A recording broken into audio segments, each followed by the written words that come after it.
नमस्कार विद्यार्थी मित्रांनो, आजच्या व्हिडिओमध्ये क्लास 10 चे क्वेश्चन बघूया. ओके, क्लास 10 प्रॅक्टिस सेट 1.1 मधला क्वेश्चन नंबर 4 पाहतात आपण. आपल्याला इथं डायग्राम दिली आहे आणि ह्या डायग्राम मध्ये आपल्याला ह्या दोन ट्रायंगलचा एरियाचा रेशो फाइंड आउट करायचा आहे. ओके, तर पहिला ट्रायंगल आहे आपला एबीसी ट्रायंगल, ए बी आणि सी हा आपला फर्स्ट ट्रायंगल असेल. आणि दुसरा ट्रायंगल आहे आपला बीसीडी, बी सी आणि डी.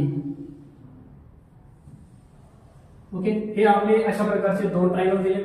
आता ह्या ट्रायंगलच्या एरियाचा रेशो काढायचा असेल तर आपल्याला सर्वप्रथम पाहावे लागेल की या ट्रायंगल मध्ये हाईट इक्वल आहे, बेस इक्वल आहे का काहीच इक्वल नाही. चार केस असतील, एक तर सगळं डिफरंट असेल हाईट बेस, दुसरी केस हाईट इक्वल, तिसरी केस बेस इक्वल आणि चौथी केस हाईट बेस सगळं इक्वल. आता चार पैकी इथं काय आहे ते आपल्याला पहिल्यांदा पाहावं लागणार आहे. ट्रायंगल एबीसी जो आहे याच्यामध्ये आपली हाईट जो आहे, हाईट एपी आहे, हाईट एपी. हाईट ही नेहमी परपेंडिक्युलर असते. नंतर दुसरा ट्रायंगल जो आहे तो बीसीडी आहे आपला. या ट्रायंगल मध्ये सुद्धा हाईट आपल्याला एपीच घेता येईल. हाईट हे परपेंडिक्युलर डिस्टन्स असतं, किंवा इथून जरी आपण हाईट काढली असेल या प्रकारे परपेंडिक्युलर, तर ही हाईट आणि ही हाईट एकच आहे. कारण हे जे दोन्ही पण सेगमेंट आहेत हे या दोन पॅरलल लाईन मध्ये आहेत. म्हणून दोन पॅरलल लाईन मधलं डिस्टन्स कधीही सेम असतं, त्याच्यामुळे ही हाईट आणि ही हाईट सेमच आहे. आपण या हाईट ऐवजी ही हाईट सुद्धा या ट्रायंगल मध्ये घेऊ शकतो. तर आपल्याला लिहावं लागणार पहिले in a triangle A B C and second triangle आहे बीसीडी. या दोन्ही ट्रायंगल मध्ये आपली हाईट इक्वल आहे आणि ह्या दोन्ही ट्रायंगलचा बेस जो आहे तो बीसी हा सुद्धा इक्वल आहे, एकच आहे common.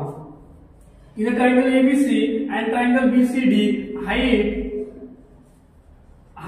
AP and base BC is common म्हणा किंवा इक्वल म्हणा. ओके, जर हाईट आणि बेस इक्वल असेल तर आपल्याला लिहिता येईल area of a triangle ABC upon area of a triangle BCD.